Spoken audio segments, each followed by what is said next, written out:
Minister of Russia, Sergei Lavrov, will meet with the WHO Regional Director for Europe, Hans Kluge. He is with Russia with a working visit on the invitation of the Ministry of Healthcare of the Russian Federation. The agenda of the negotiations include the relevant aspects of the interaction of Russia with the WHO and its regional office. Special attention will be given to the reform of the WHO in the context of relevant challenges that global healthcare faces. On June 17th, Moscow will be visited with Foreign Minister of the Republic of Indonesia. During the negotiations with the Foreign Minister of Russia, they will exchange opinions on a wide range of issues of bilateral agenda.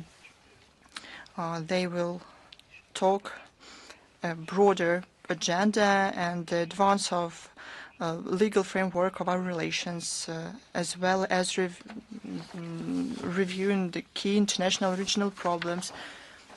We'll publish more information about it in our official accounts.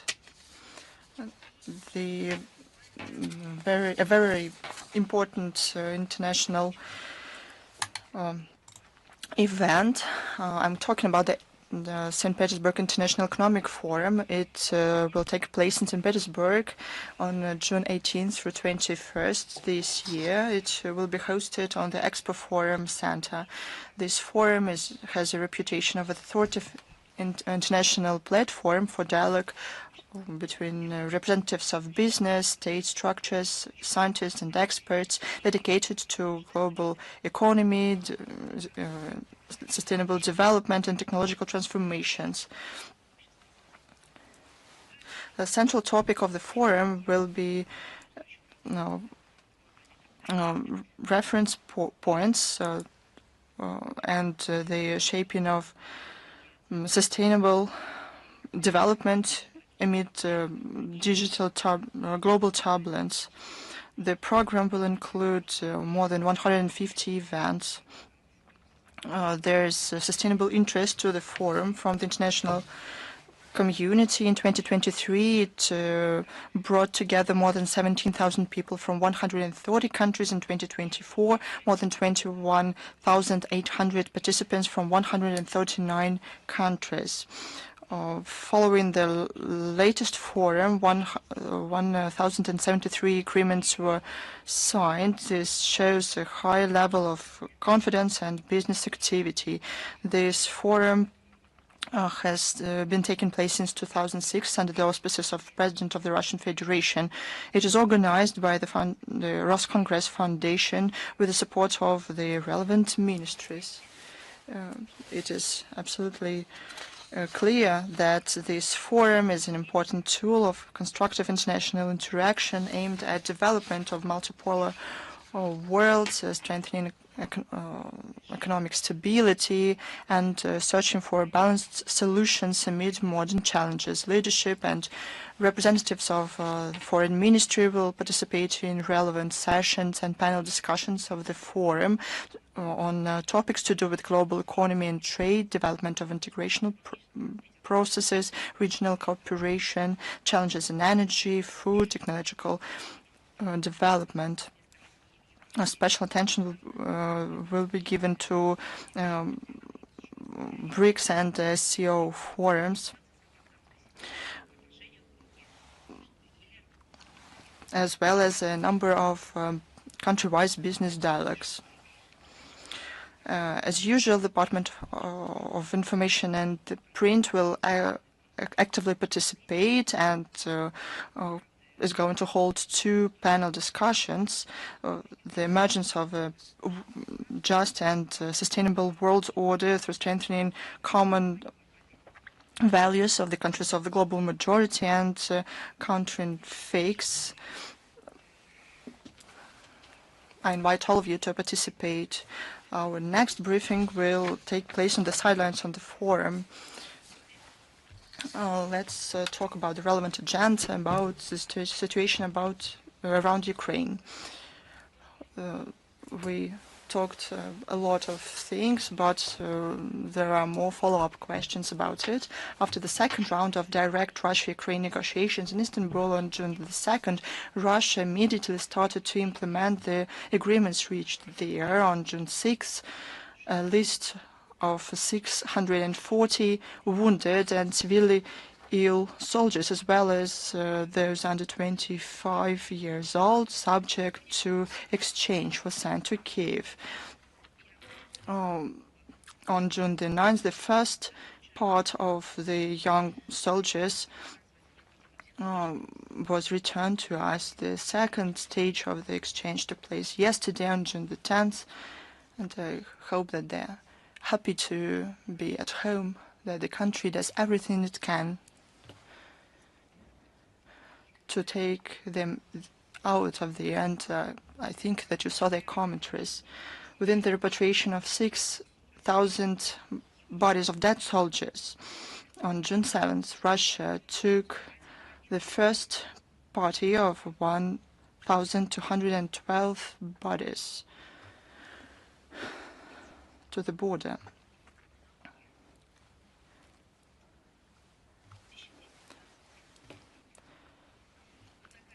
However, the Kiev regime shocked everyone and refused to receive them.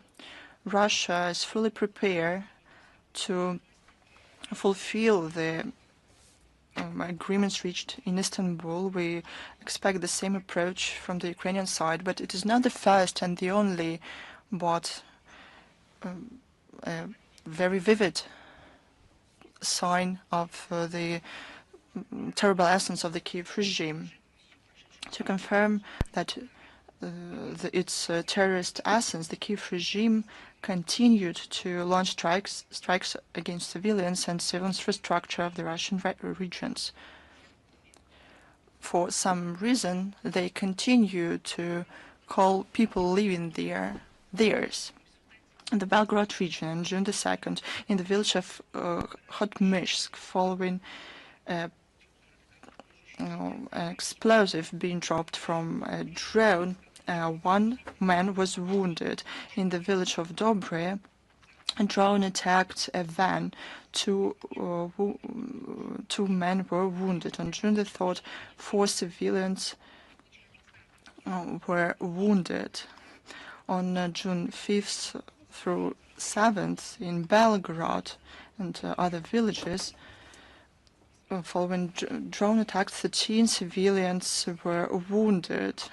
An 18-year-old boy was wounded in Belgrade on June 9th. In the Kursk regions, on June the 2nd, the village of Skorodne saw targeted strikes against a school and a cultural facility. On June the 3rd, a Ukrainian drone attacked the village of Karavanovka, leaving a 31-year-old man killed.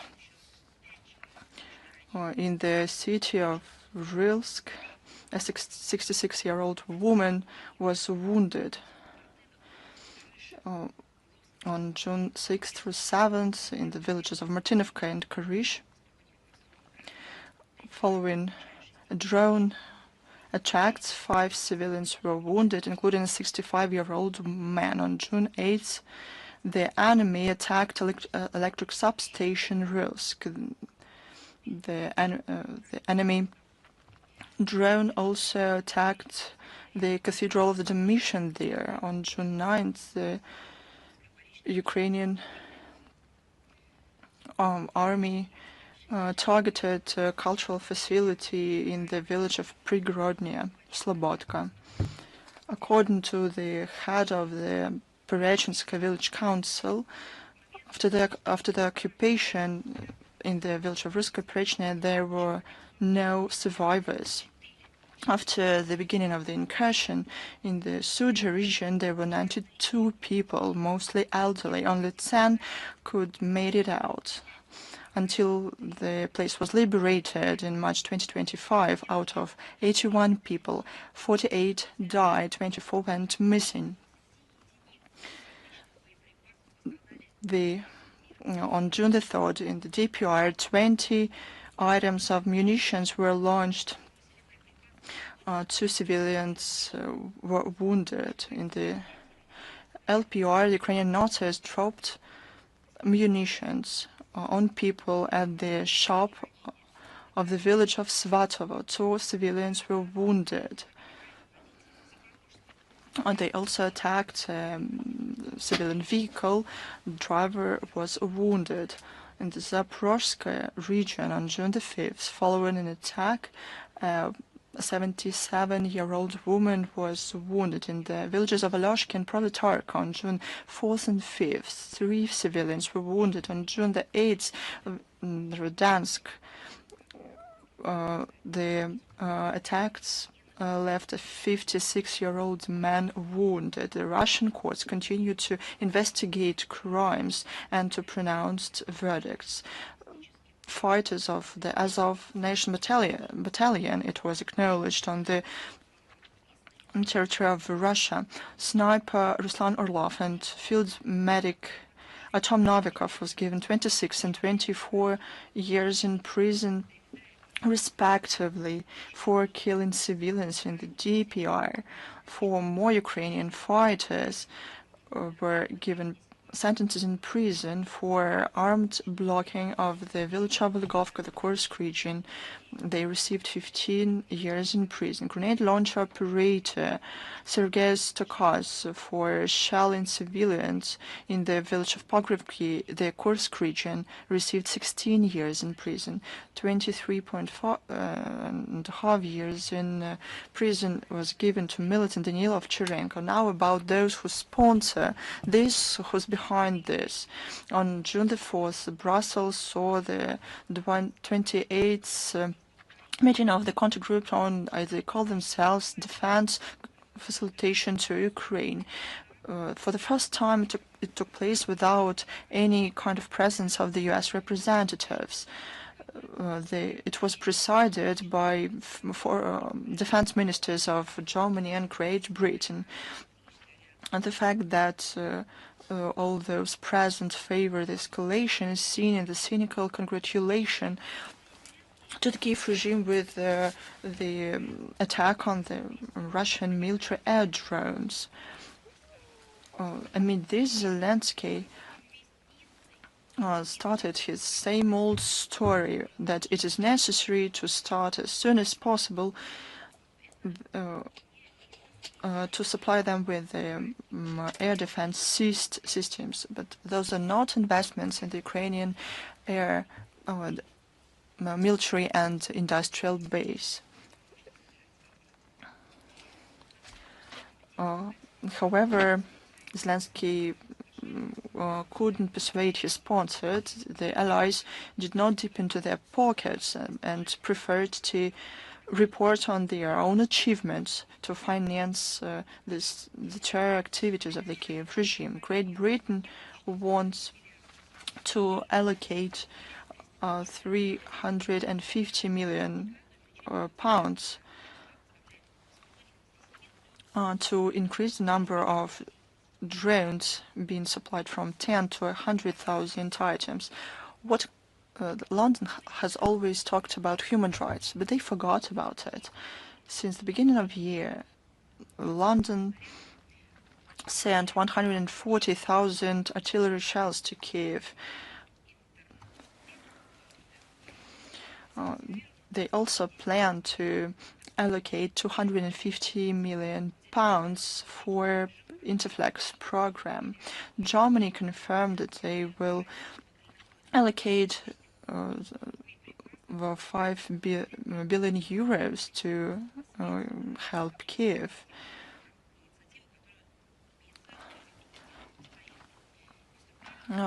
Defense Minister, the so-called Defense Minister of Ukraine, Amaravati, boasted about plans of other allies to help to the Zelensky regime. For example, Norway wants to allocate $700 million for drones and $50 million to Trust Foundation of NATO mission to facilitate security and military training on Ukraine.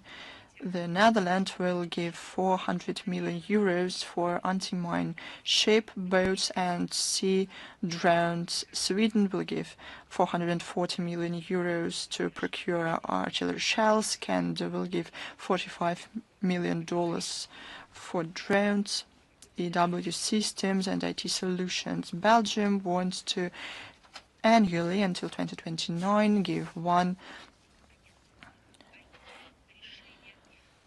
billion euros, according to Amaravati, to support Ukraine and to give them an anti-mine ship.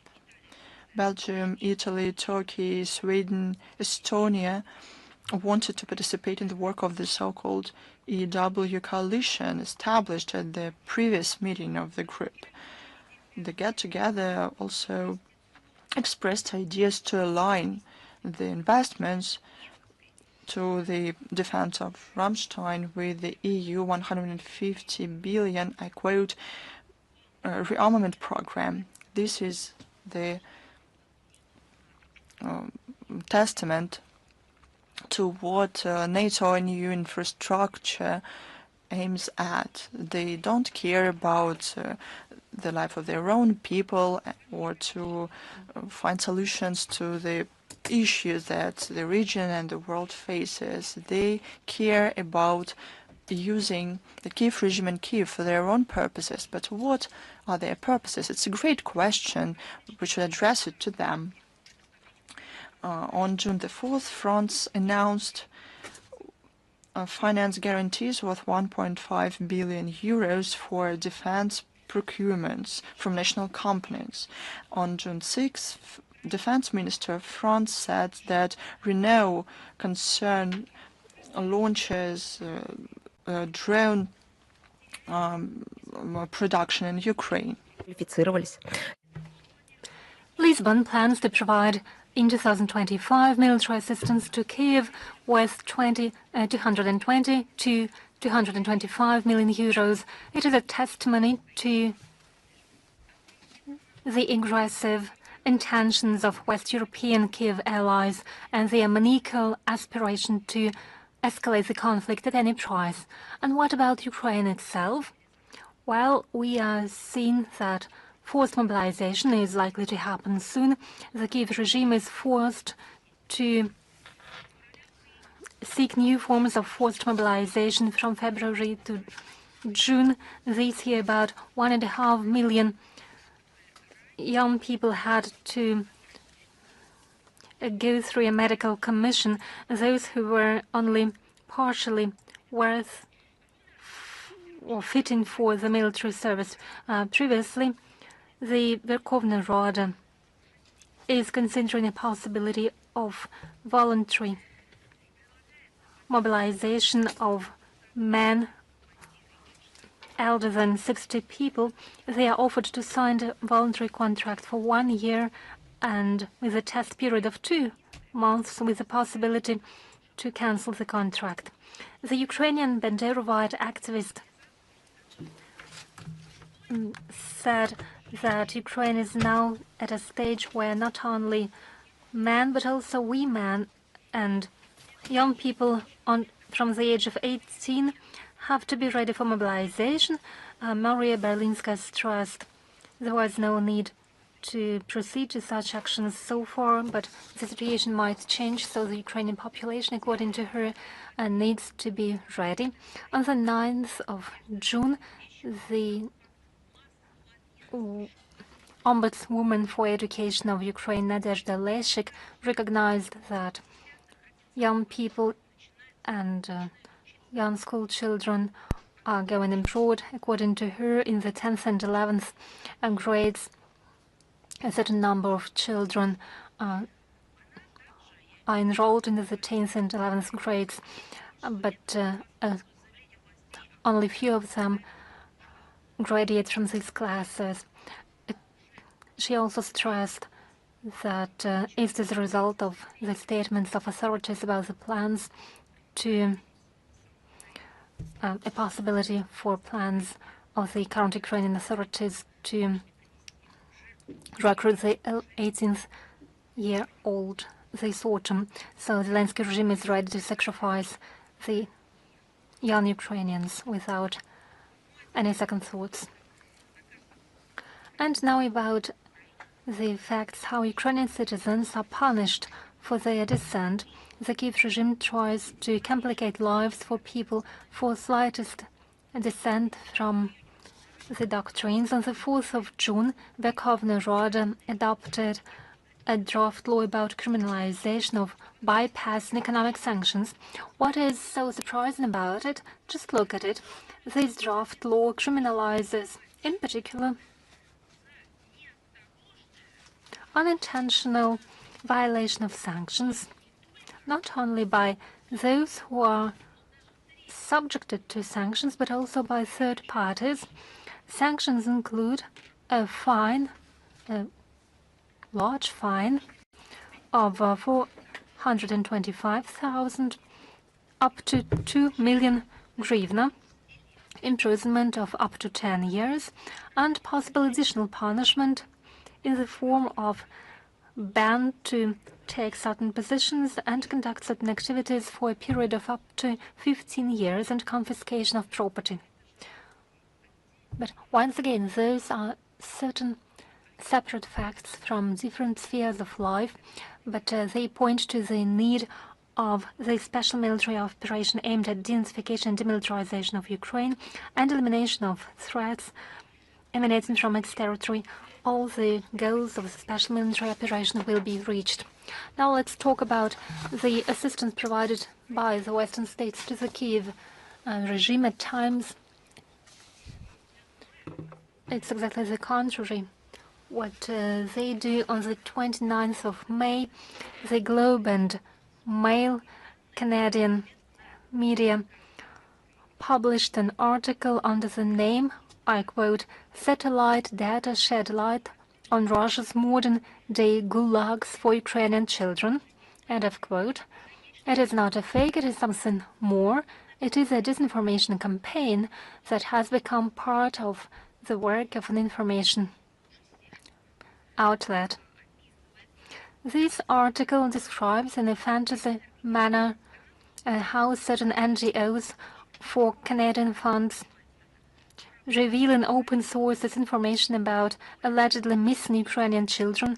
They monitor social networks of social workers' children, study satellite data, and use artificial intelligence. In a word, they are working for the noble goal of bringing minor Ukrainians to Ukraine.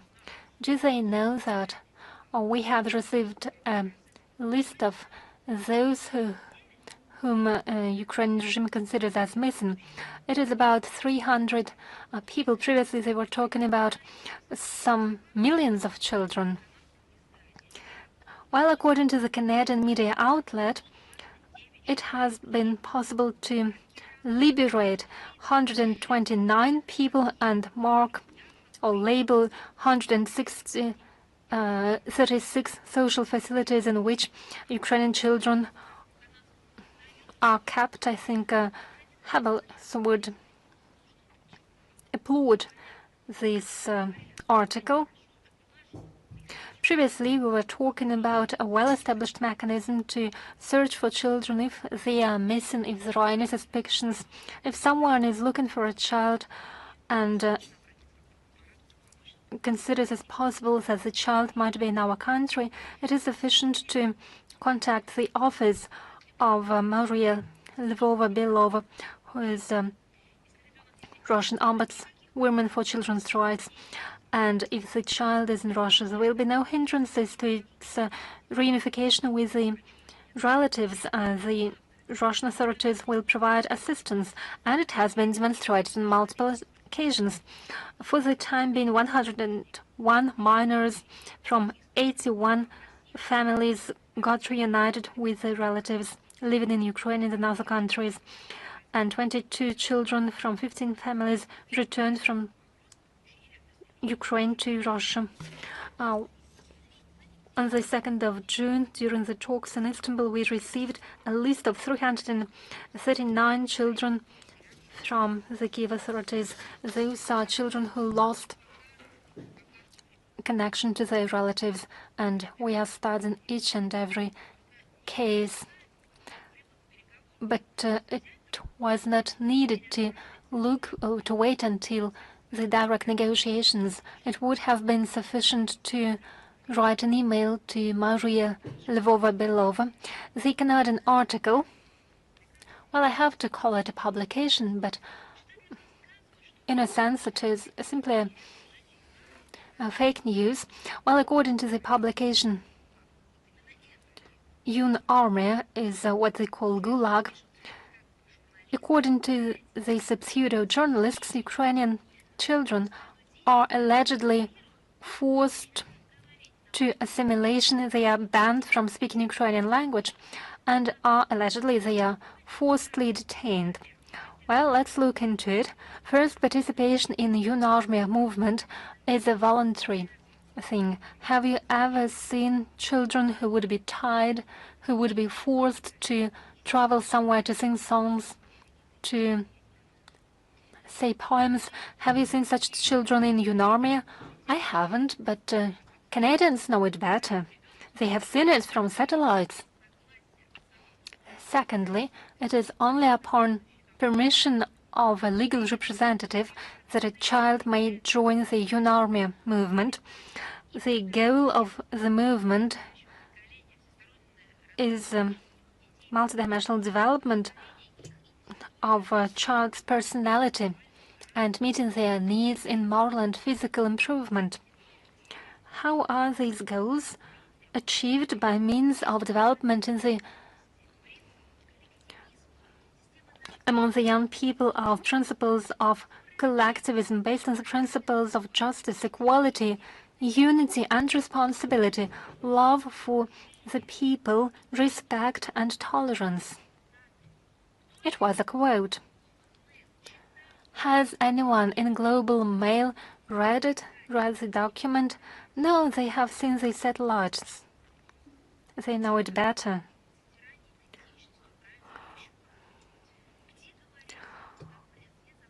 Where have they seen a ban to speak any language, including the Ukrainian language?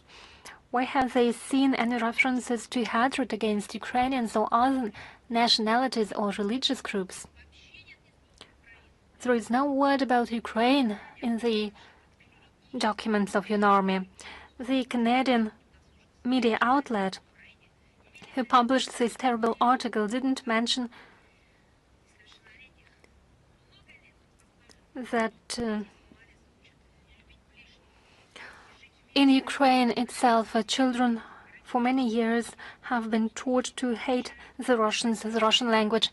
They are trained to kill Muscovites, to kill them with knives, to glorify Bandera and Shukevich and other Hitler accomplices. In the Ukrainian country, there is a network of children Nazi camps, and the tutors, who are the tutors, fighters of terrorist organizations prohibited in Russia. I'm talking about Azov and the Right Center, who sponsored it. It is sponsored by the state, and the funds are received from abroad. When did it all start?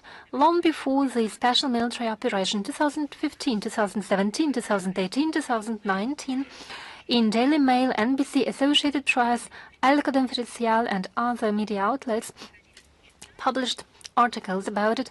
Doesn't Global Mail read it? Well, it's time to do so after such shameful publications. Western media were shocked by the level of hatred, aggression, militarization of young Ukrainians.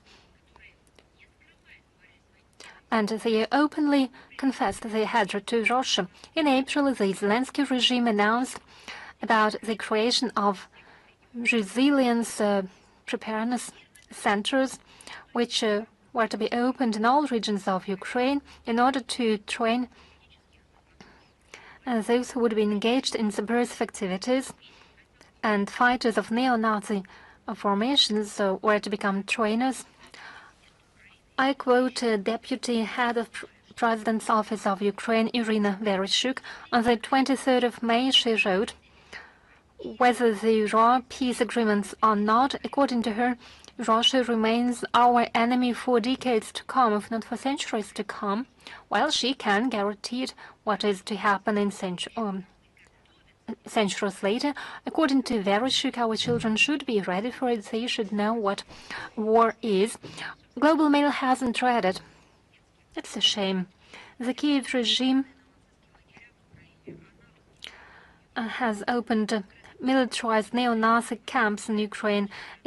They resemble Hitlerjugend, and the resilience centers is exactly an analogy of the territorial militia Volkssturm.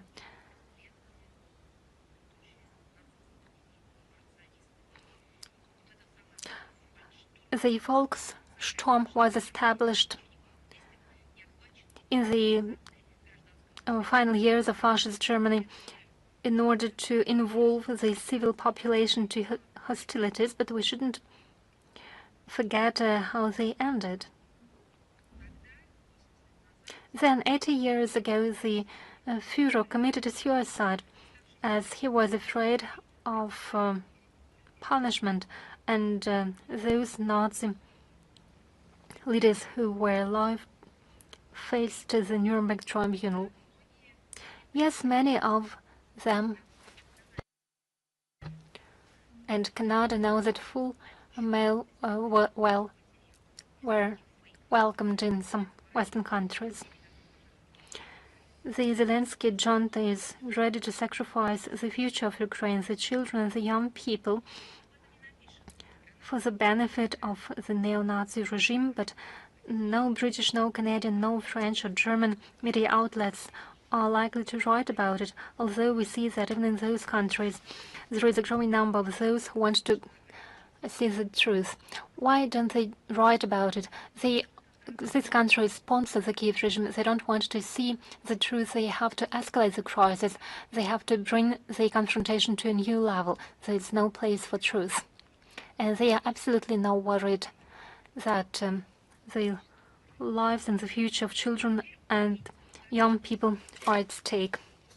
Now let's talk about the IAEA activities and the situation around the Zaporozhye NPP. From the 1st September 2022, members of IAEA Secretariat visit the NPP upon invitation of our country.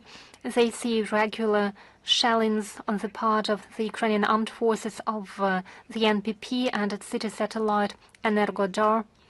The goal was to force the Kiev regime to show greater restraint towards the NPP and its personnel. IAEA experts communicate with the heads and staff of the Zaporozhye NPP and supervise and monitor the radiation levels and participate in the control events in the station. Given the regular attempts to present the experts as the NPP as a mission allegedly sent upon the request of Ukraine, we stressed that we are talking about the presence of a group of experts of the IAEA Secretariat who visit the NPP based on the arrangement between Russia and the IAEA leadership. In 2022-2024, rotation happened as the line of the contact line. However, there were lots of provocations, so we decided that rotation will happen through the territory of the Russian Federation. It was a sign that we are ready to provide the safety of IAEA experts, despite everything that is done by Ukraine. Members of the IAEA Secretariat have the possibility to observe the provocations committed by the Kiev regime. In particular, on the 5th of June, there was a series of attacks by Ukrainian armed forces against the training center with the use of drones. Under the pressure of Western countries, the IAEA leadership doesn't dare to say that Ukraine is to blame for threatening the nuclear safety and security of the NPP, although the IAEA Director General Rafael Gross witnessed attacks on the part of the Ukrainian armed forces.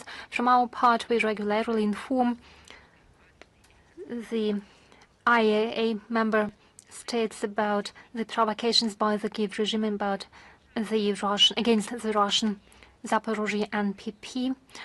We also distribute and disseminate the information circular letters. During the press conference on the 27th of May, Special Representative of the UN Secretary General Stefan Dujarric voiced a statement which is incompatible with his status of a high-level or high-ranking Secretariat's official.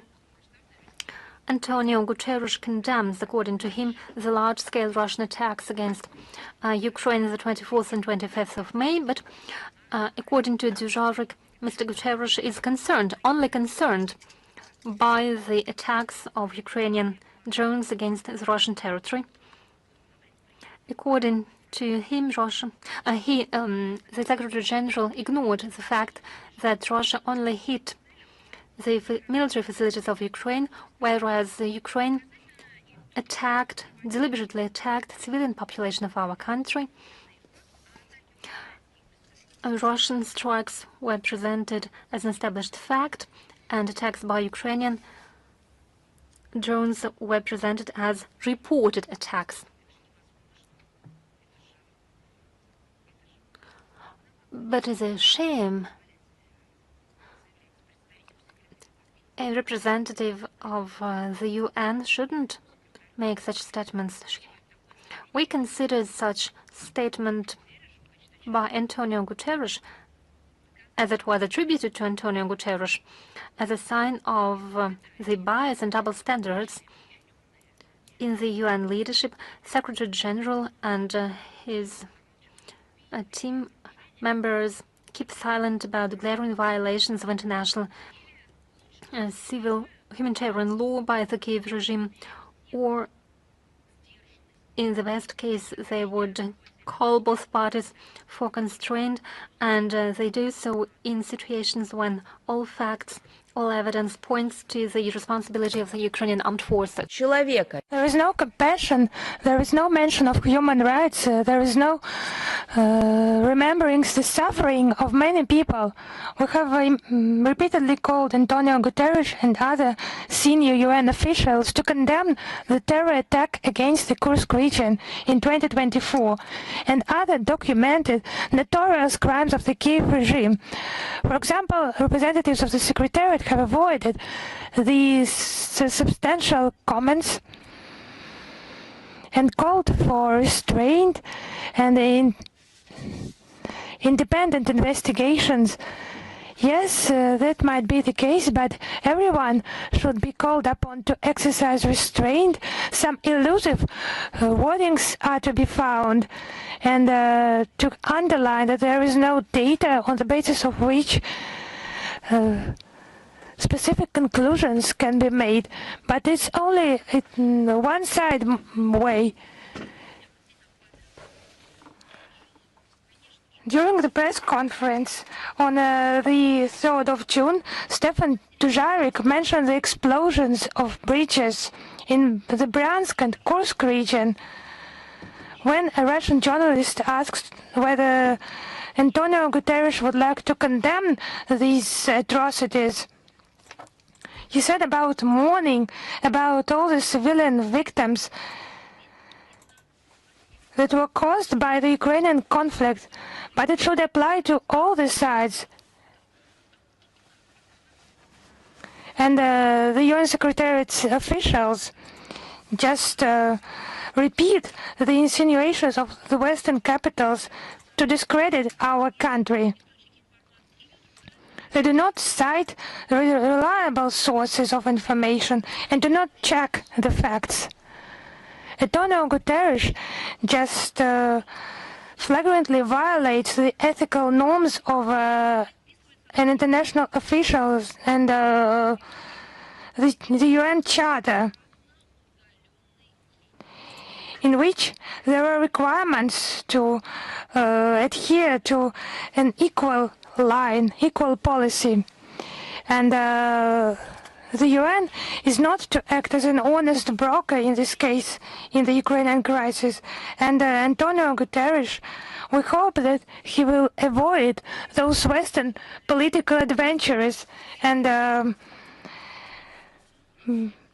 occupy a neutral position on the Ukrainian issue and do not allow such ill-considered and non-objective statements. We have supported his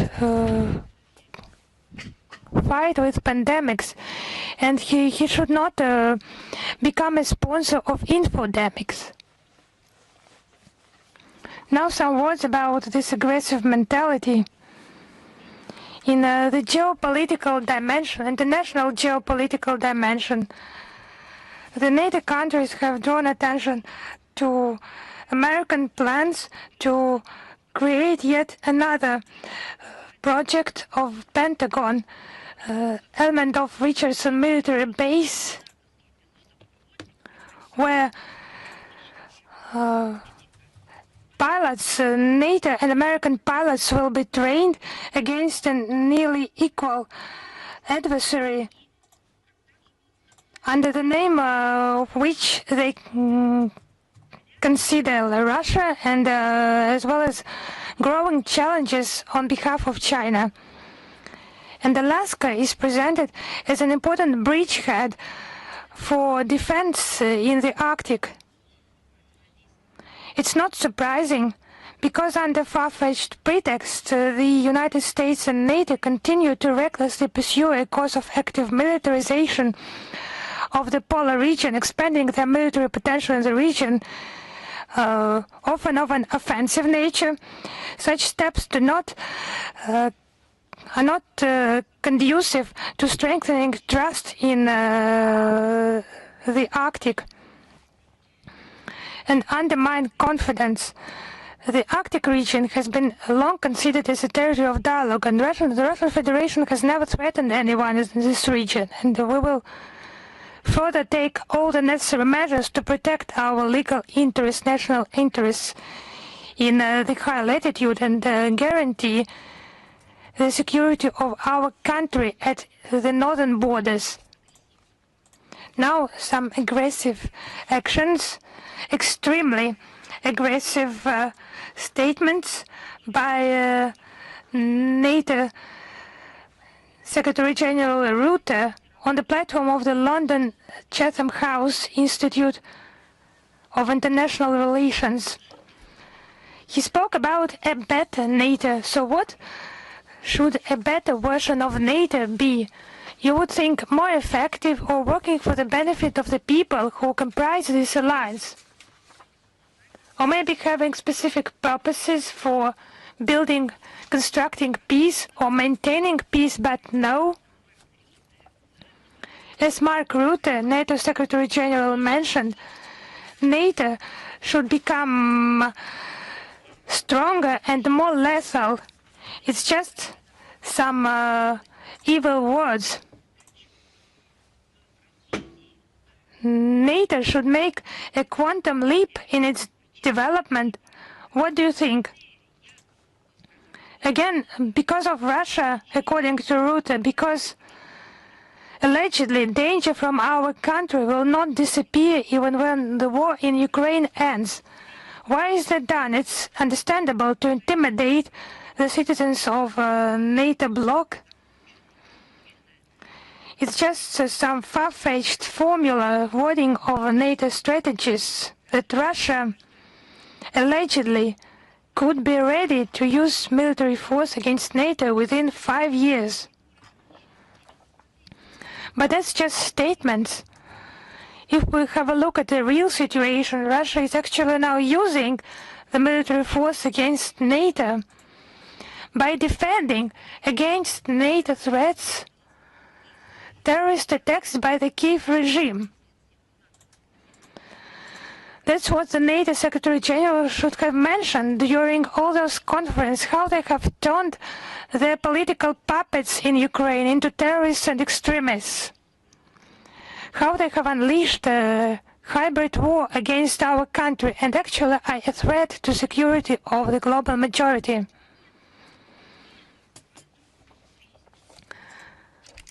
But now their rhetoric is different.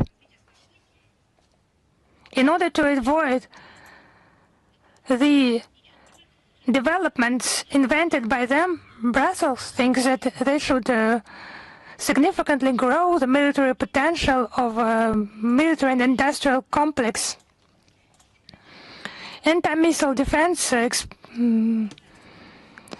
increase is planned at 400%. Otherwise, as the Secretary General of the Alliance mentioned, they would have to learn Russian. Here I can agree, because they should start now, but the motivation should be different. Why are they so afraid to study the Russian language? I do not understand. If they had learned this Russian language earlier, they wouldn't have committed all those silly actions. They would not have such ideas to abandon us with all our culture, our economy. There would be just no attempts to play their stupid games. They would have just other thoughts. They're starting to realize that they should study the Russian language. And they can do that. He's talking about NATO becoming stronger and more lethal, but just repeating that it's a defense alliance. Where has NATO defended? Just give me one example during the last decades. Now this bloc is getting ready for a war and just pointing at their future adversary. Now they have invented that lie and growing their military potential.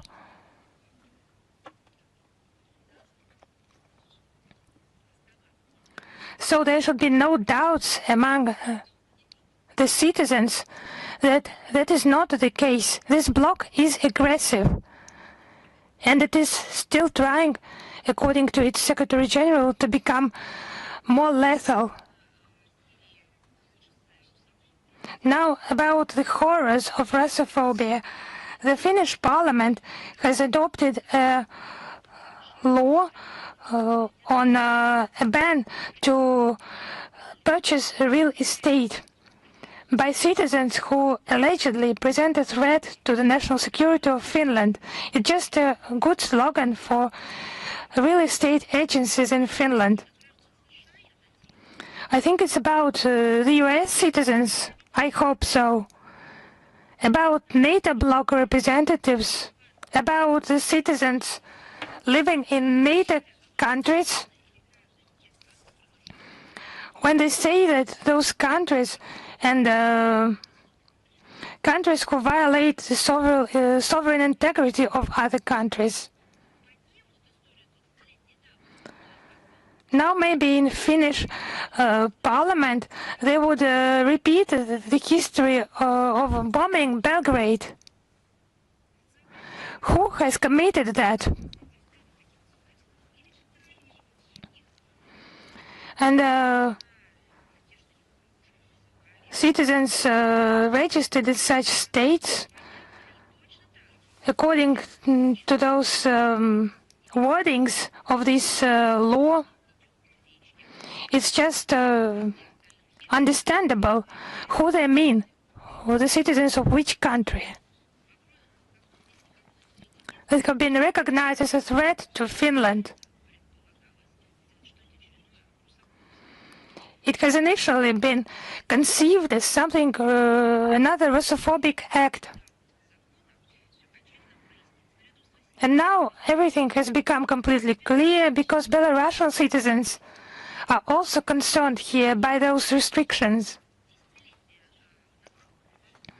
Just I beg your pardon, in the last decades, who has Belarus attacked? I would just like to know the list of the victims. I'm just not aware whether the Finnish parliament knows the geographical location of those countries. Because maybe if the Finnish government makes decisions on the basis of this draft law, they could be just interested in the geographical location of a country. because it's just citation. Minsk has an interest of supporting Russia, and although it does not have its own desire to undermine the national security of Finland. So who will just decide to purchase real estate in Finland? Who does the Finnish parliament harm? Primarily its own country. It's just Russophobic fears, attempts just to build walls between our countries by all means. And regarding human rights, violation of human rights by Helsinki, like closing the border with Russia, segregation on a national basis. How did that happen? If a person is from Russia or from Belarus, his human rights can be violated.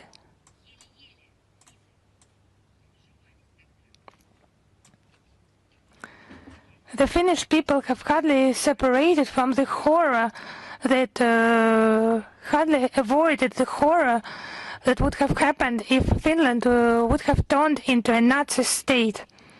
We all know about those horrors on the examples of the history of Western Europe. It was just one step from that. Has anyone remained in Helsinki who still remembers that? But against the background of those trends, there are other trends that are becoming more and more obvious. There is a preservation of national sovereignty and respect for the will of their own people. The example of the Slovak Republic. A considerable part of the Slovak society has disagreed with the anti-Russian sanctions imposed by the European Union. It has been around 400,000, nearly 500,000 signatures of Slovak citizens for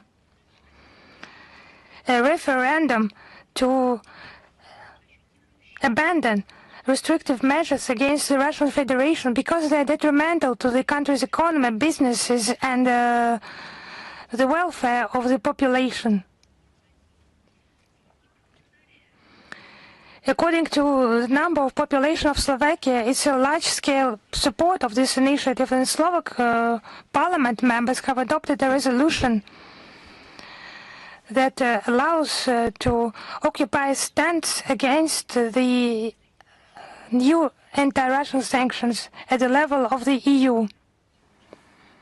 That would allow to protect national interests and ensure the welfare of its citizens.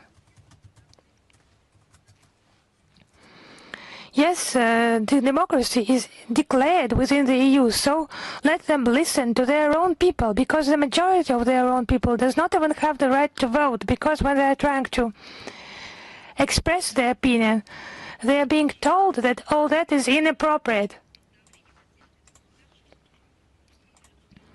The EU policy under the pressure of specific NATO states is detrimental to the EU countries, because the direct losses of the European businesses have grown and have exceeded 1.3 billion euros.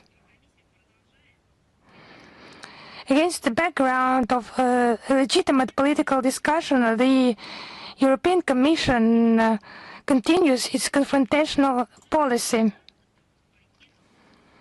You will not believe it, the 18th package of sanctions against our country has been announced. Where is the depth of the democratic procedures?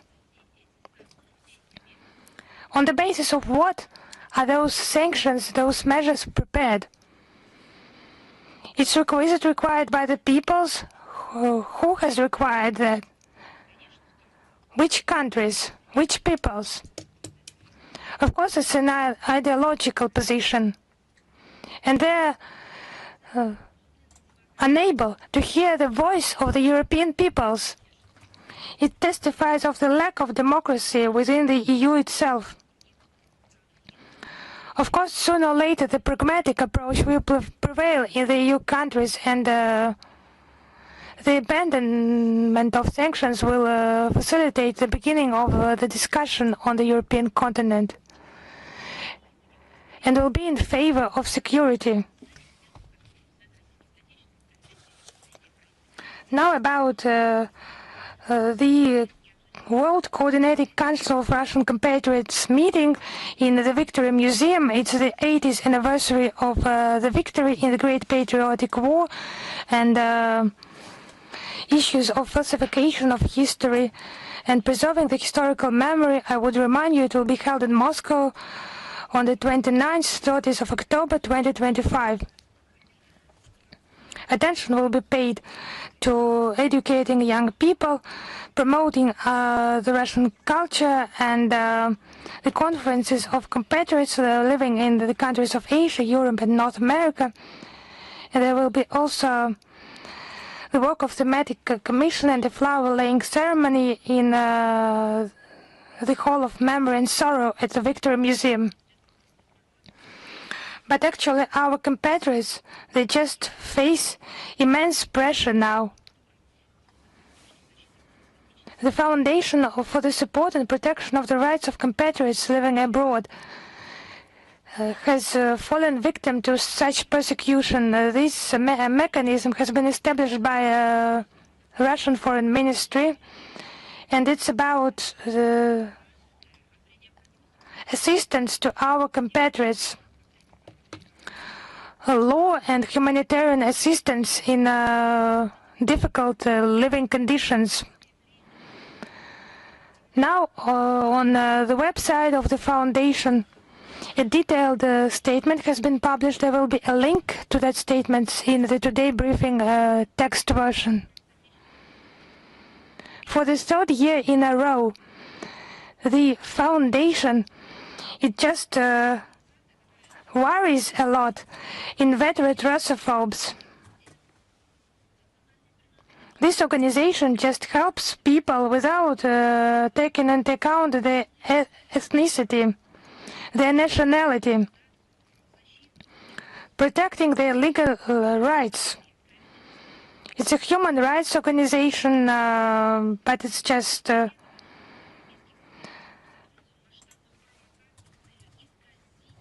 a large-scale provocation to distort this noble mission. It's defamation.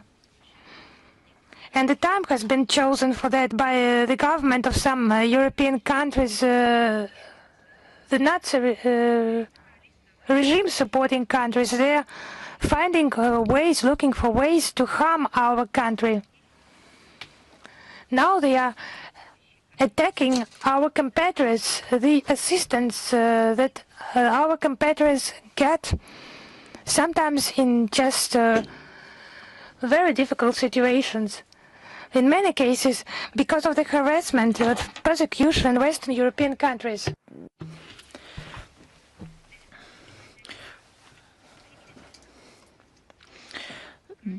Now they got millions of those who, despite pressure, support the policy of the Russian Federation. They want to threaten those people and punish them, to influence them. That's how Russophobia looks like. The aim of this campaign is clear: to compromise the Foundation, to push it out of Europe, to threaten its partners, and what's more important, to make or even to force compatriots to refuse their ties with the motherland. I'll reiterate, the Foundation does not cooperate and has never cooperated with special services. No representatives of special services working among this foundation. Other words and statements are lies and provocations. Majority of allegations are reduced to banal ideas about cooperation with Russian special services for the interests of operations of influence on the territories of the EU countries. The basis for the so-called investigations is the information received after the email of the foundation was hacked. They did it on purpose. That's how a civilized world looks like. You have been looking for hackers. Now find them in among your own ranks. The main purpose of the foundation, tried it in its establishing documents, is to facilitate compatriots living abroad to ensure their rights and legitimate interests. Our efforts aimed to create necessary conditions for discriminatory living of compatriots in the countries they live in, because they seriously contribute to economic, cultural, social prosperity of those countries, will continue be guided by the principles of the international law and to provide all the necessary legal help to compatriots. We received a lot of questions about the situation between Iran and Israel. We see more frequent reports in the media about more tension between these countries, including speculations about possible attacks on the nuclear facilities of Iran. It doesn't take a military expert to understand that such adventures are fraught with long-lasting humanitarian and radiological consequences for the region. In 2024, amid continued escalation in the Gaza Strip, confrontation between Iran and Israel already escalated. Back then, Tehran and West Jerusalem launched a number of mutual missile strikes, but the region managed to avoid a big war. However, now we're sure military means won't help settle the existing differences. We call on both sides to abstain from the steps leading to further violence and spiraling of the situation out of control. We expect results from indirect dialogue between Iran and the U.S. As far as we know, the next round of the consultations may take place in the nearest future. We believe that only diplomacy may give mutually acceptable solutions based on international law and coordinated balance of interest. On June 15th, the ASEAN Center under MGIMO University celebrates its 15th anniversary. This center has become one of the key tools to promote the cooperation between the association and its countries with Russia in various spheres. In 2023, it launched a 2-year master's degree at MGIMO University of specialists from Russia and 10 countries of ASEAN. The center helps expand channels of interaction with partners, including through the network of scientific and research centers ASEAN-Russia, the second track of ASEAN Regional Forum on Security, and Asia-Pacific Council of Cooperation and Security. Its effective work is recognized in many countries of the region. We would like to congratulate the leadership and the employees of the center and wish them success and all new initiatives. All of this is very important given the global turbulence. On June 11th, 12th, these days, Kazan hosted the Third International Forum of Education Ministers Shaping the Future. This event is organized by the Minister of Education of the Russian Federation together with the Cabinet of Ministers of the Republic of Tatarstan. The aim of the forum is to coordinate efforts in education that is one of the most relevant for international humanitarian cooperation. this work is in demand. This is clear from the fact that some 112 high foreign guests from 43 countries came there. A video address by President of Russia, Vladimir Putin, was sent there. He underlined that a free, equal access to knowledge, technology, and scientific achievement is the basis for sustainable development, just and secure multipolar world. Foreign Minister Sergei Lavrov, in his video address, stressed that the goal of Russia is to develop mutually respectful partnership in education based on cultural and civilization and diversity in the world. The delegates will exchange experiences and discuss issues of strengthening national educational systems. We sure that the dialogue within the forum will be extensive, and the recommendations worked out during it will be implemented practically for the good of the citizens of our countries. And as the last topic of our first part of the briefing, I would like to mention the holiday that we celebrate tomorrow. On June 12th, we celebrate the Day of Russia, and our leadership will say a lot about it, as well as ordinary people. This day will see a lot of events, people's events, sporting events, concert, exhibitions. Major countries will host big celebrations. Smaller towns will host very cozy celebrations. This, all the places in Russia will do something reflecting its uniqueness.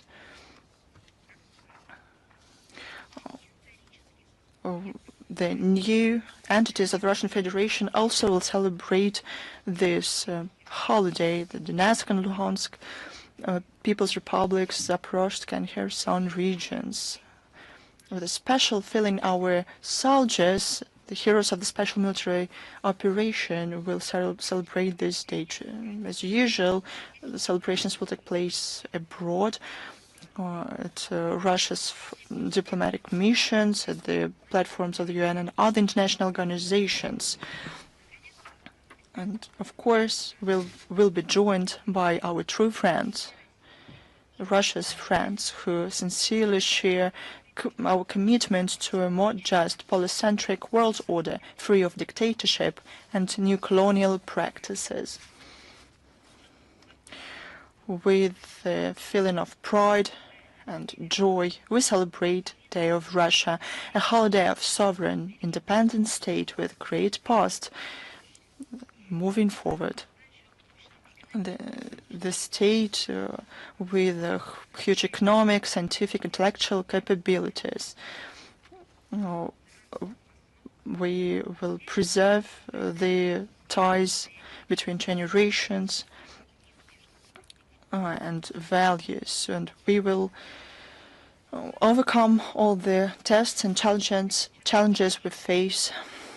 I congratulate you. Happy Day of Russia. We have decrees of our president about moral and traditional values. There's a lot of literature, films about our country, what it means.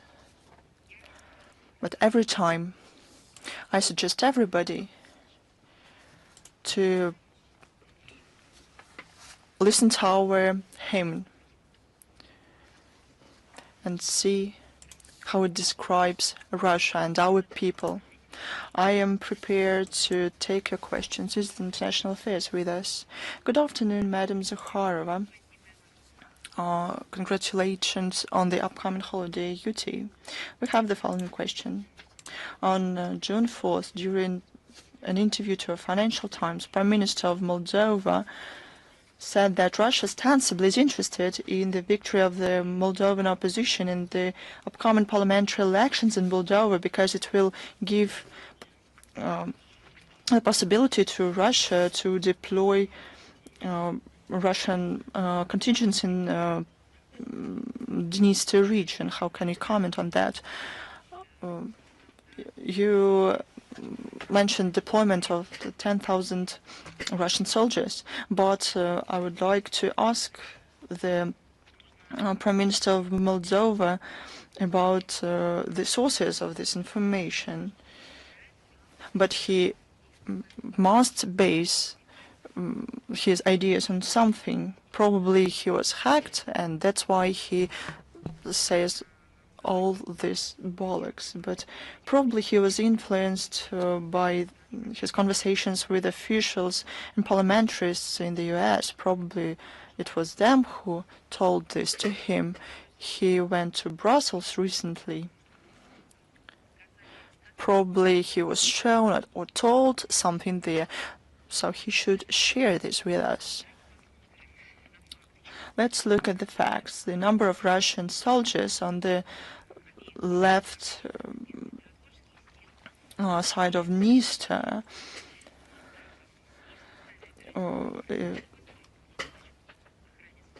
is 1,200 people. Their presence in the region depend on the settlement of the Dniester conflict. Russian soldiers is the only real factor that guarantee peace in the Dniester region.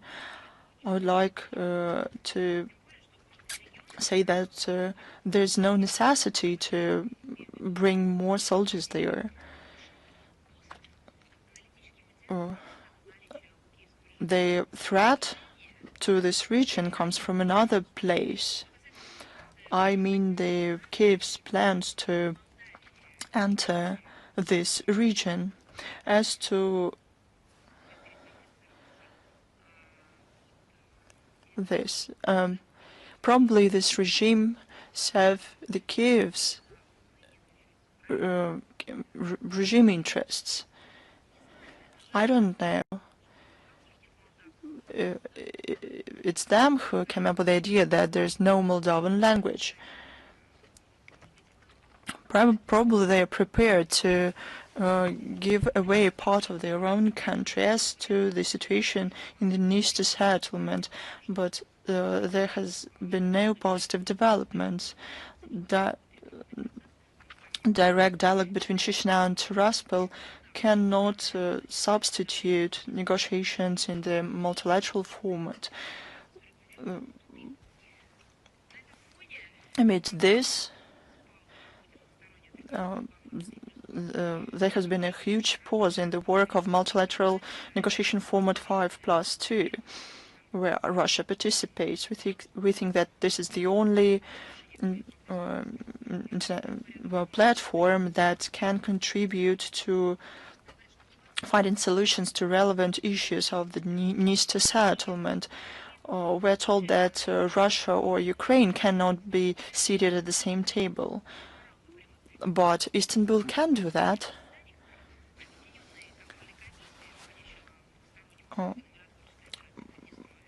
But the meetings of the United Control Commission,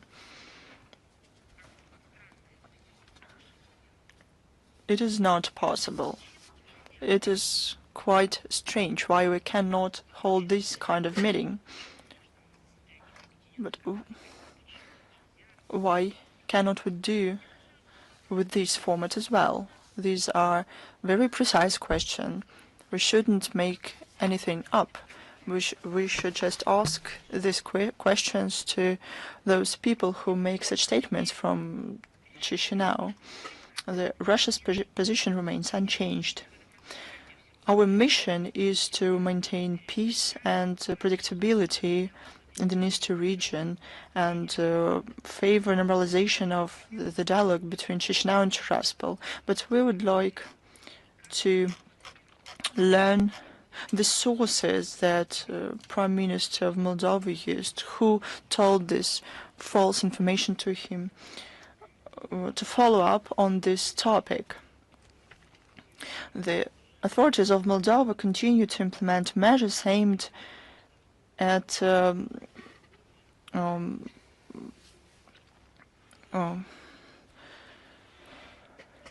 suspending Russia-Moldova intergovernmental agreement about cultural centers. How can you comment on this? The actions of the Moldovan authorities to denounce the 1998 agreement is a part of anti-Russian campaign of the Sandu regime. This is accompanied by allegations against our countries about some kind of interference into internal affairs of Moldova. Now the Russian House is declared to be a source of, can you even imagine that, of disinformation. It was alleged in spreading propaganda and undermining work. It's absurd. The Russian center implements projects in humanitarian, educational sphere. But why does this Russian House bother the Moldovan authorities so much?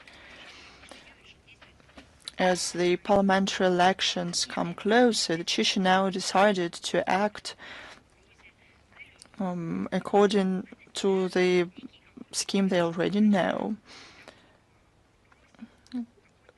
They want to have an argument in their favor to distract people from the terrible situation that Sandu created for their people. On June the 4th, MFA of Moldova declared that during the upcoming elections, Moldovans only in the U.S., Canada, Scandinavian countries, Japan, South Korea, Australia, and New Zealand will be able to vote. Russia's diaspora won't be able to vote, and that's what the authorities do to be able to rig these elections. This contradicts democratic procedures. Not to let citizens who have the right to vote. Technically, it is possible. So it's not about technical impossibility. It's about the unwillingness to give the voting right to a segment of its own society for expressing their will. So what sort of democracy we are talking about? Official Chisinau, according to the Moldovan opposition, will do everything possible to minimize the number of polling stations in Russia. During the presidential election in 2024 in Moldova, only 2 poll stations were opened in the embassy of Moscow. As a result, thousands of Moldovan citizens in Russia were deprived of their voting right. Censorship is growing in Moldova. The authorities of the Council for Broad TV and Radio Broadcasting is growing. There is a draft law with amendments to the code about audiovisual media services, which envisages high fines for disinformation, which is likely to affect national security, democratic and political processes. In other words, there will be fines for the content that authorities don't want to see. That's what I'm talking about. But the agencies who spread disinformation by the Prime Minister of Moldova will not be fined.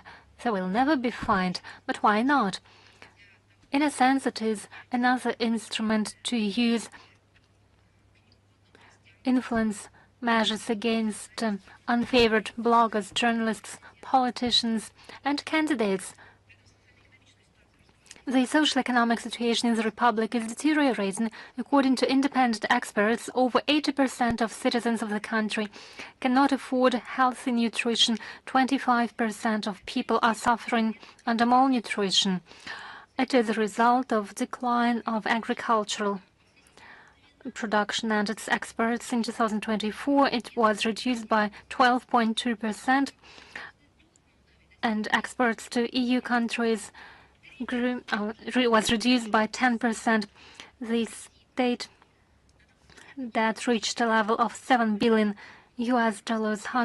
One-third of the budget is financed from Western grants and loans. Moldovans don't believe in the accusations against Russia in the Russian House. How is the Russian House connected to what's happening in the economy? According to Moldovan authorities, local citizens are concerned about the closing of the Russian House. And a group of representatives of the Russian community in Moldova and the Coordination Council of Russian compatriots living in Moldova said they were ready to defend the Russian House. Moldovan citizens are oppressed by those who justify their actions as service to the Moldovan people. Thank you so much. Is Ria Novosti with us? Yes, good afternoon, Madam Zakharova. We have two questions today, if I may. My first question is this. It's about the authorities of Germany. These authorities continue to exercise pressure against Russian media representatives. Representative of Russia Сегодня, Mr. Feoktistov, was declined his right to exercise his work, and he was prescribed to leave the country no later than on the 19th of August. On the 6th of June, he could not enter Germany, and later local police visited his family who stayed in the country, and passports of his spouse and daughter were confiscated. How could you comment on this? Well, first, we've already commented on this, but since you asked this question, I'll do it once again. The German authorities now pursue the policy of squeezing out of any media presence of Russia in its media space. There are too many occasions for such comments from our part come from Germany. They use different methods. Sometimes they use they block broadcasting possibilities, or they use forced measures against Russian journalists, or they oppress Russian journalists. But what happened in this case is beyond not only journalism ethics, but general moral standards. This time, under pressure were family members of the journalist, his spouse and his daughter, so they were basically enslaved. That's exactly what happened to slaves. They cannot see their husband and father, although 2 months remain until his travel to Russia. Even a minor, a 7-year-old daughter, is treated as an outright criminal who is under house arrest. That's what it is. It is pressure. It is a way to influence the journalist and his family. But what happened? What's the reason? There should be a reason. It should be made public. Well, it was done for simply a reason that they stayed in the country as family members of an unfavorable journalist. The German authorities have to explain themselves why they persecute this Russian journalist and his family. But my next step will be an attempt to label them in order to designate them and segregate them from other citizens of Germany. They might use specific bright colors. Germany has such experience from the future. We know it all full well. Moral guidances and democratic traditions are degrading in the country. Bandits act like this, not authorities of a country which considers itself as a civilized country. We see an attempt to harass the journalist and his family and send a clear message to other journalists who might have their own point of view or would dare say what they think. It is an attempt to send a message about what's going to happen to them. It is an alarming trend, and in the context of an economic failure of Germany, such methods of influencing people, such methods have already been seen in the past. Such a primordial Russophobia and political censorship is what we will necessarily respond to.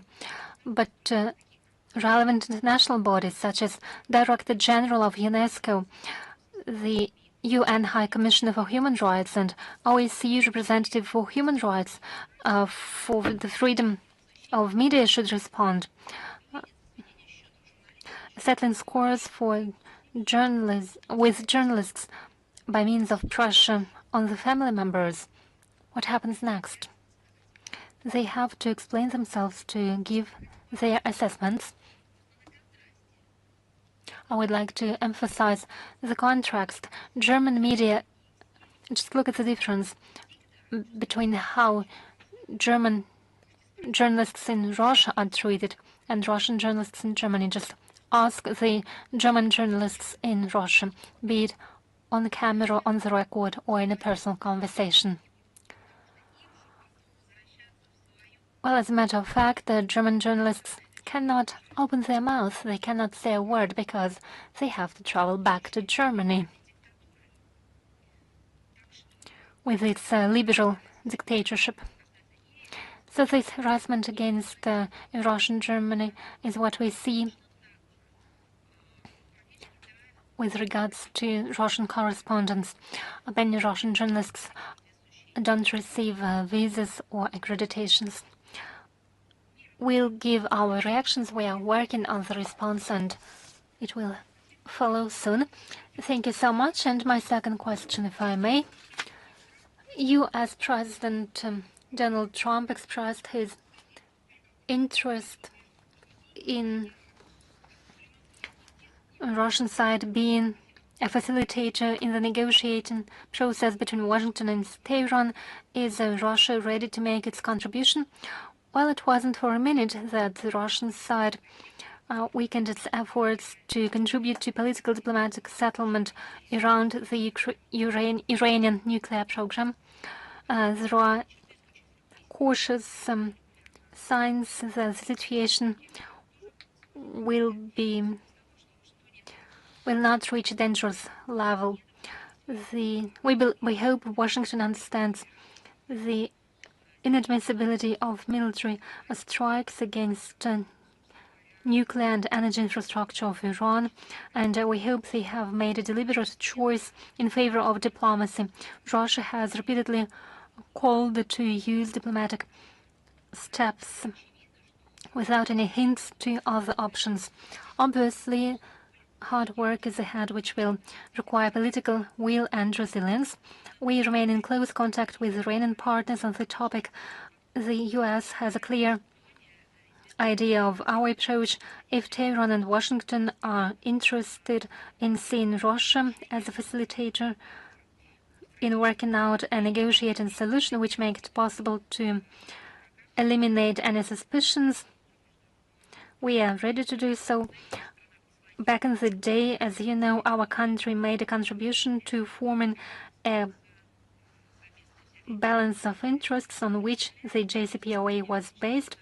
Today, it looks like the end result of indirect Iranian-U.S. dialogue largely depends on how much the parties are interested in approximating their positions while taking into account their mutual requirements. The legitimate right of Iran to develop the peace nuclear program is something which is quite clear. It is laid down in the NPT treaty. We see that Tehran is committed to continuing negotiations with its American counterparts regarding the modalities of potential agreement. And if there is a constructive and positive dynamics in future contacts, we hope that the high confrontation level will decrease and the negotiating outcomes will be translated into practical progress, which we would only welcome.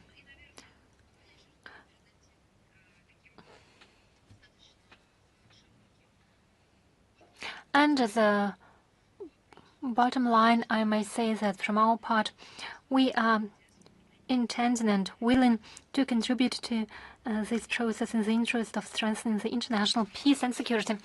Thank you. Is Russia Today with us? Yes, good afternoon, Madam Zakharova. My name is Natalia. In one of the recent publications, El País writes about residential areas which the Ukrainian armed forces re-equipped for plans for drone construction. They are in the front line. It follows from the article that there is no way to understand what's happening inside these residential houses, but their number is growing day by day. What do you think, how much more proofs are needed to clearly show that the Ukrainian armed forces use civilian infrastructure? How much more evidence would it take for Western backers to exercise pressure on Ukraine? How can these Ukraine tactics used by Ukrainian armed forces influence the Russian negotiating position? Well, we repeatedly stressed that Kiev uses the human shield tactics. They not only use the civilian infrastructure,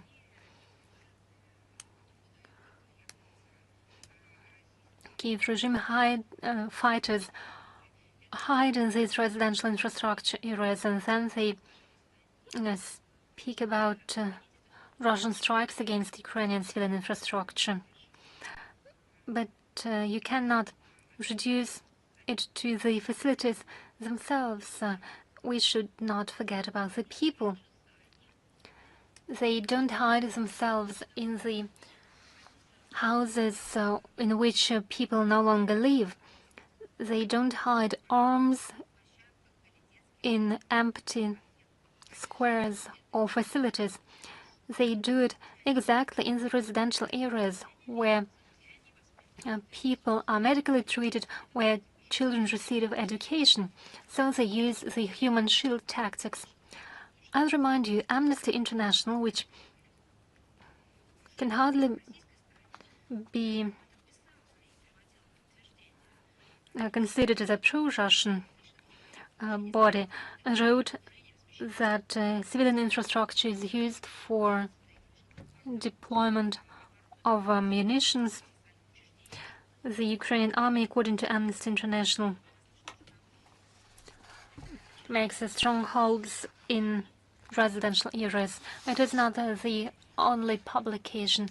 It's not the only article, but it demonstrates the difference in covering the Ukrainian crisis. A short time ago, despite the facts provided by our country, the West closed its eyes to the methods used by Ukrainian armed forces. I'll remind you that the use of people as human shield is a gross violation of international humanitarian law. There is no other way to classify a production of drones in residential houses.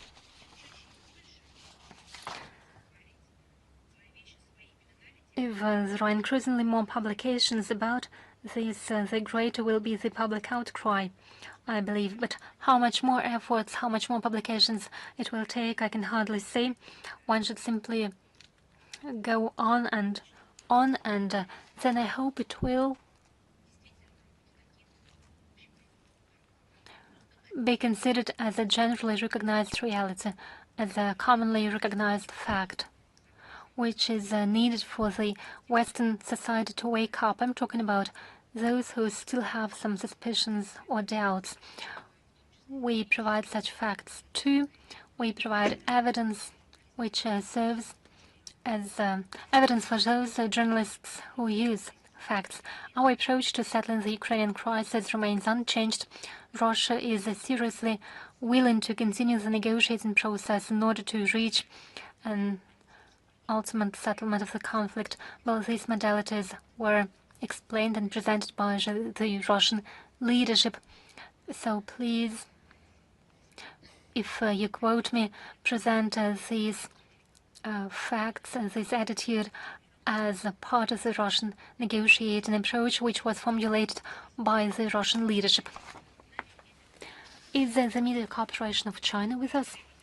Yes, Madam Zakharova, good afternoon. We are here with us.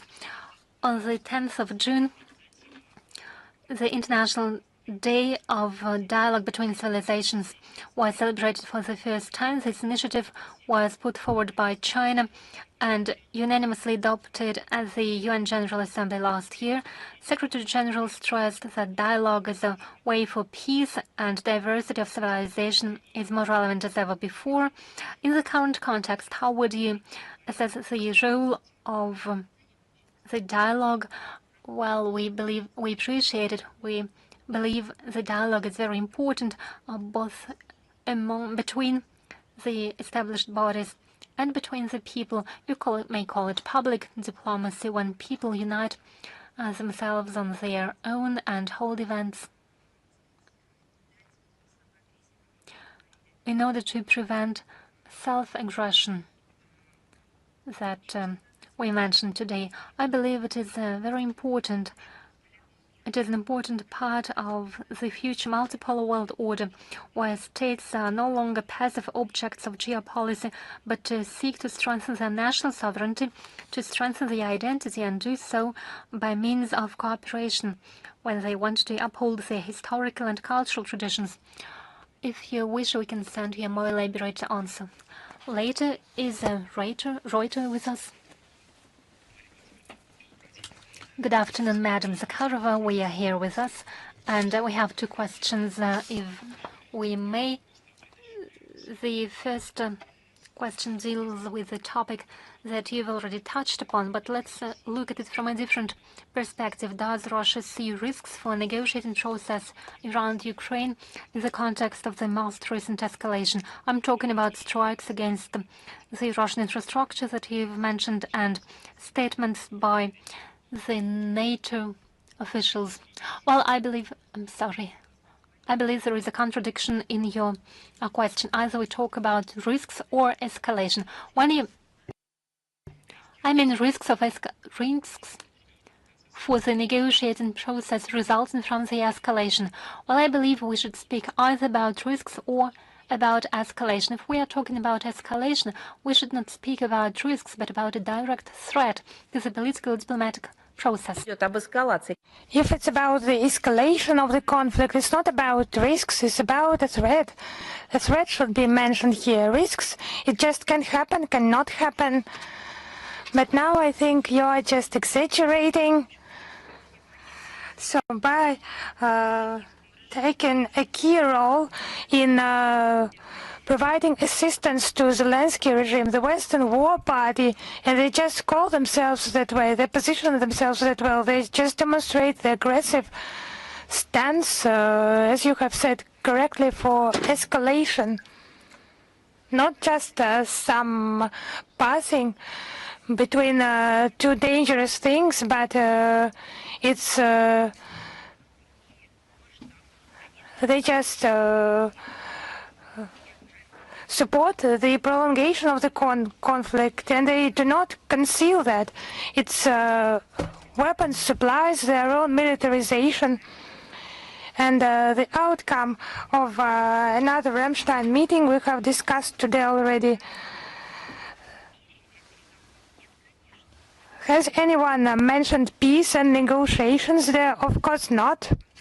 It's about a threat, a direct threat, not only to negotiations process, but to the peace on the European continent as a whole. They just discuss that maybe on the sidelines, and they allow to understand that peaceful agreements will lead to an end of the Kiev regime. It's not satisfactory for them, and they make direct statements on that. And they are ready to commit anything in order to not to allow such a scenario. Maybe they just do not want to seem lack of desire, maybe just not a lack of desire, but they are afraid to look not as they have tried to present themselves, the masters of the world. Maybe it's connected with something else, but it's a question for political scientists, I think. I would mention a wide-scale threat and not just risks here. Thank you very much. And the second question. Just this night, Alexander Darchiev, Russian ambassador, said that the U.S. and Russia have agreed to postpone a meeting, and the next meeting will be held in Moscow. It will be held in the very soon. So, could you precise when this meeting will be held? And as soon as we get this date, we will definitely share it with you. And logistics details as well. Thank you very much. Is international reporters with us? Yes, hello, Madam Zakharova. It's International Reporters Agency. My question is, in Italy, in Bologna, Yuri Previtali will soon perform an Italian fighting for the Ukrainian army, who has had neo-fascist views in the past.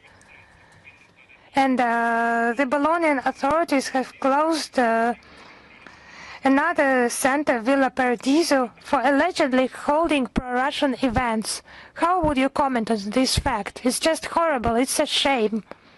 Because the Bolognian authorities, to remove the cultural center, Villa Paradiso, under the pretext of screening of a Russian film there, just a flagrant example of violation of democratic values and democratic freedoms, the freedom of speech enshrined in the Universal Declaration of Human Rights, the European Convention on Human Rights and Fundamental Freedoms.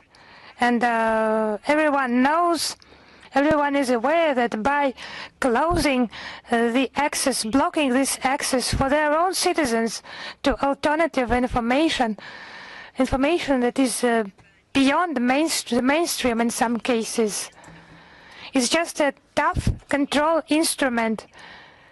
And it's a first step to dictatorship that is also familiar to European residents. European citizens today more and more find themselves in such a digital concentration camp where the freedom of speech is narrowed to the statements adopted not only by their own governments but in the collective Brussels, and conveyed through NATO and EU institutions and European Commission institution to allegedly sovereign states. It's just not the violation of a basic right, basic for European, the right to know more than their authorities allow them. It's something else, but the Italians and their desire to know the truth is quite strong. They want to know, they come to Russia, they write books, they interview people, they follow the events.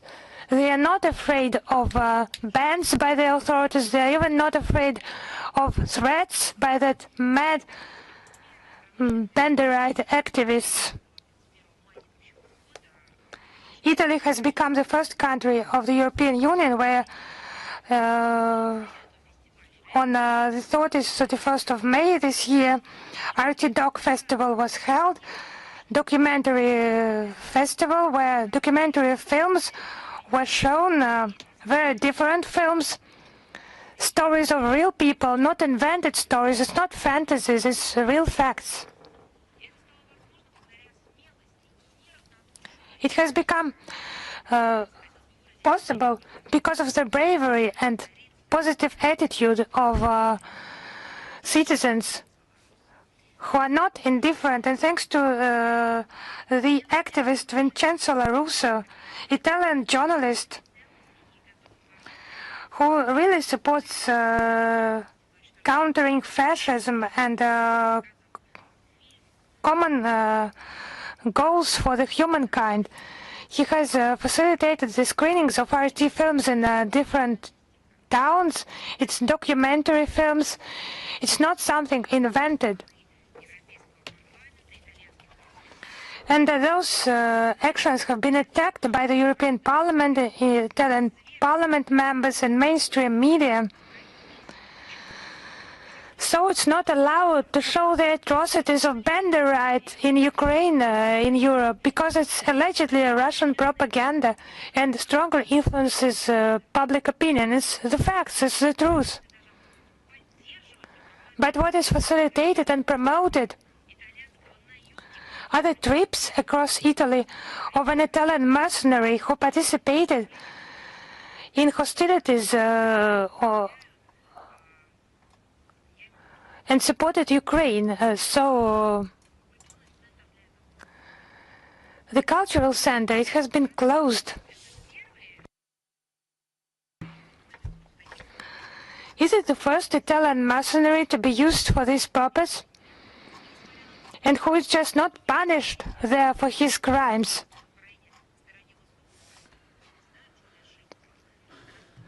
And you can remember also Julia Shibala, a participant in hostilities supporting Ukraine, who spoke at meetings in Italy and openly admitted killing Russian servicemen.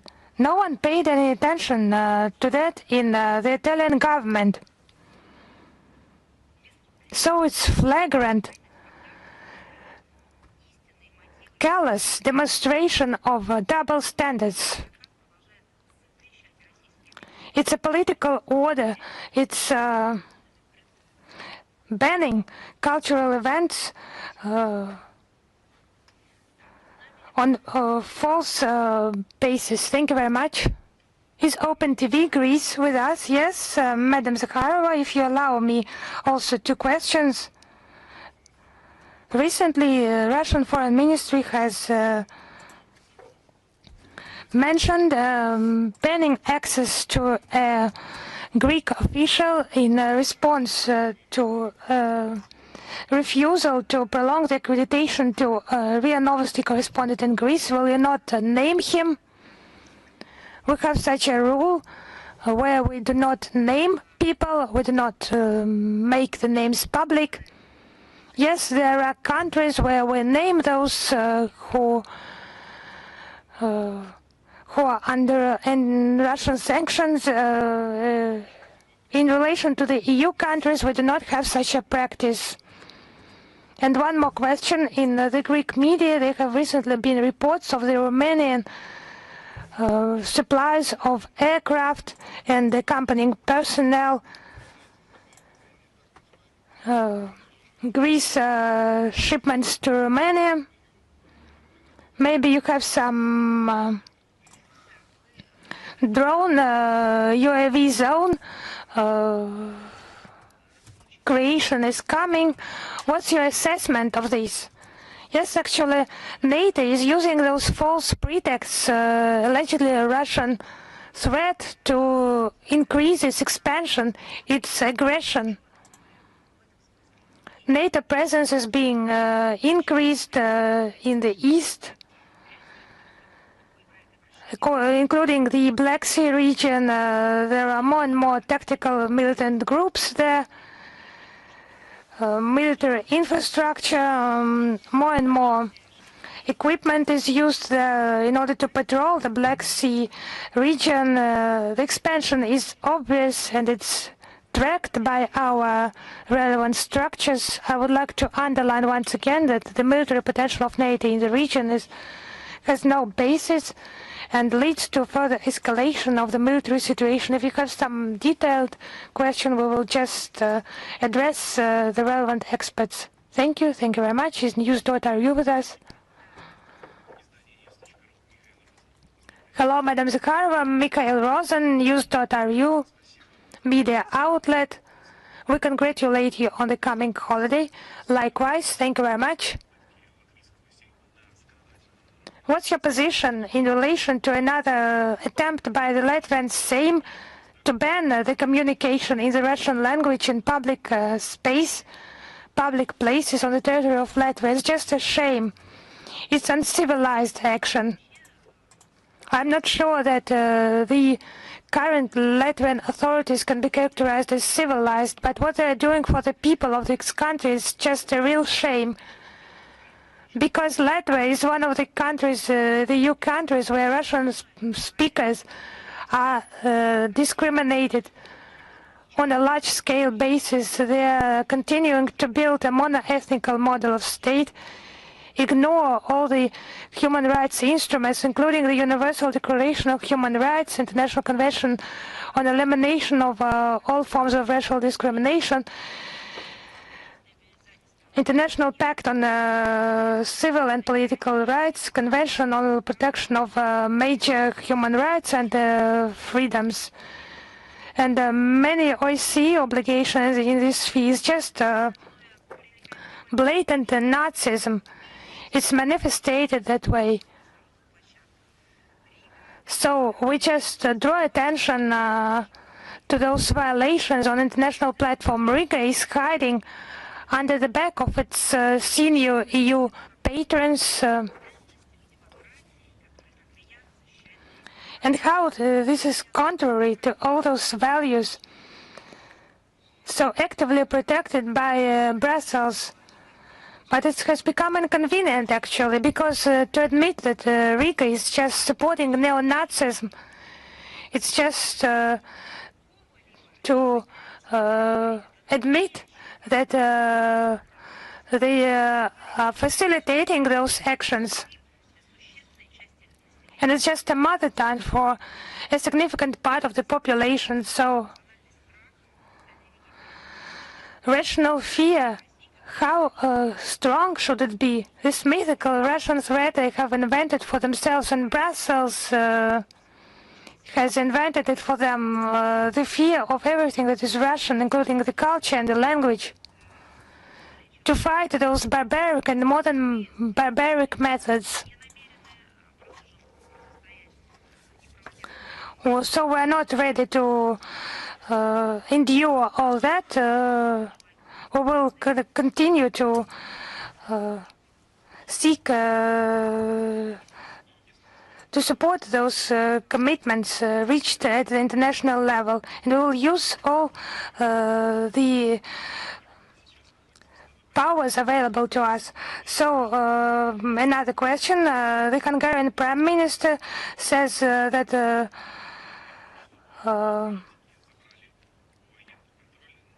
he will not, the citizens of Hungary are not ready to die for Ukraine and do not turn it into a new Afghanistan.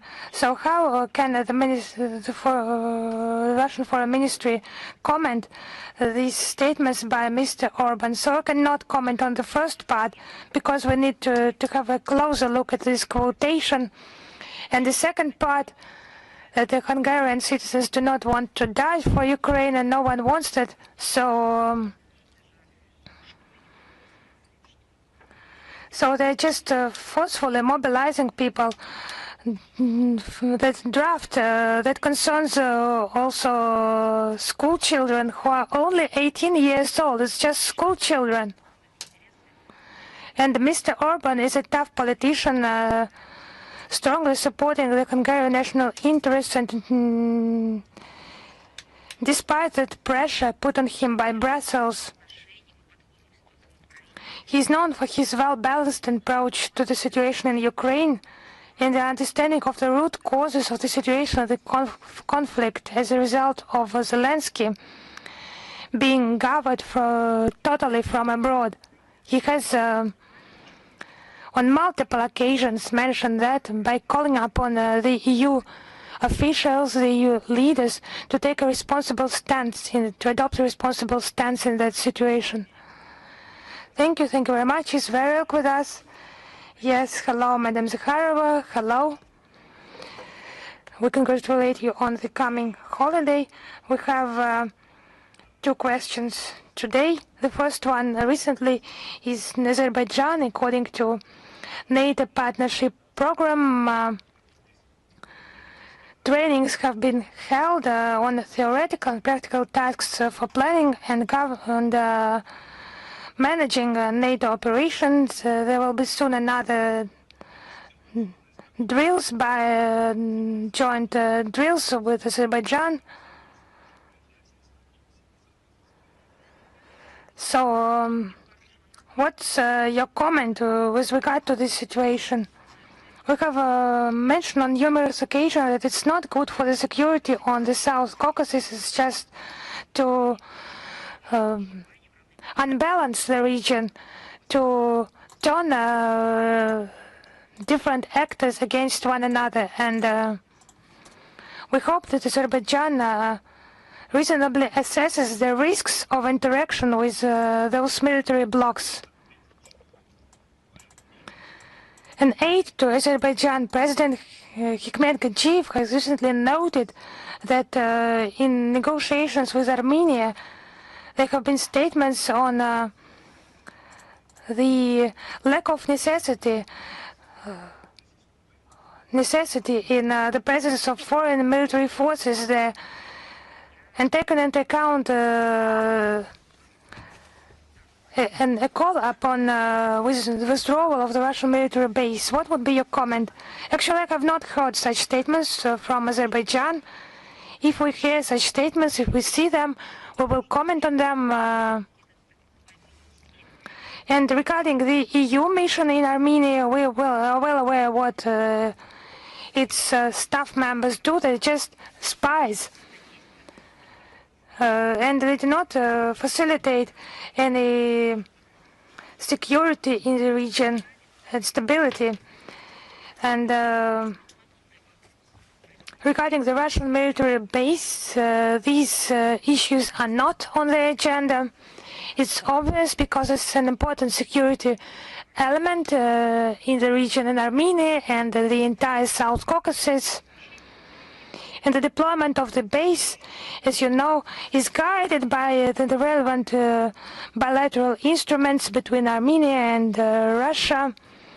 This issue has never been discussed within the framework of our interaction with Azerbaijan, so please do not invent anything here.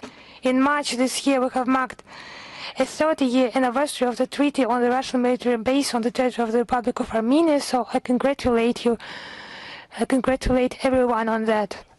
And my last question, Azerbaijan continues to destroy monuments in Nagorno-Karabakh of Soviet monuments to participants in the Second World War. Recently, a monument in the village of Yemichan has been destroyed. So, I would like to know your opinion. Have you received a response from Baku why they are destroying monuments to the heroes of the Second World War? So we are working with our Azerbaijani colleagues on that, but I would like to ask you a question. Are you interested in other monuments dismantled in other countries? I have never actually seen any cooperation from you in supporting the in protecting the memory of the Russian soldiers, Soviet soldiers, definitely of their Armenian origins. So we do our best just to lay flowers, to keep their graves. We preserve their memory. So why? In that sense, you do not ask questions not only to us, but also in your country. What are the joint efforts in that regard? So what has happened recently in Ukraine? There were no soldiers of Armenian origin there when the bodies were exhumated, when the monuments were dismantled. I have not heard about your questions, about your desire to talk on that issue. We perfectly understand why and in which context you raise this issue. Please do not do that. It's just becoming blasphemous to ask me those questions, regularly. Please do not do that. When you want to talk about monuments next time, let us arrange an interview and I will tell you everything. I'm a representative of the Armenian media outlet. So the Red Army soldiers who are your compatriots, their remains, monuments with their names are regularly dismantled on the territory of the European Union. Where is your desire to protect those monuments? It's just our country that protects us, protects them with all the possible means. You are just aware of all that, so let us move on, but it's just beyond everything. I repeat, it's not just some acute issue, not some complicated issue. It's just nearing blasphemy. Really, we will arrange a special interview on that. I will cite the fact, I will tell everything, and maybe you will ask this question someone else, maybe someone from your country. Why the monuments dismantled? Why the monuments to Armenian soldiers are being dismantled are not resonated in the public of your country. You don't have anything to give to me. I know this topic profoundly. Let's move on. Is Belarus сегодня with us?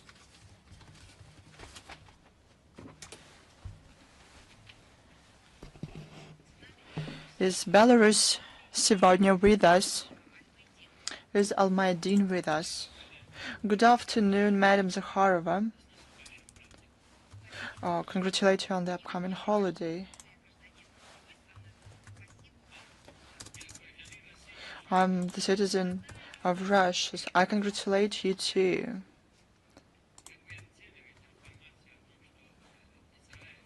How do you evaluate the information that Israel ostensibly provided Ukraine with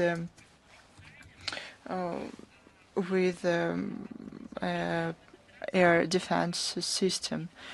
For the first time, it was commented on by the Foreign Minister of Israel, and it is not true. Why the ambassador of Israel to Kiev can make such statements is a question to them. Yet again, we had explanations of the MFA of Israel and that it was not true.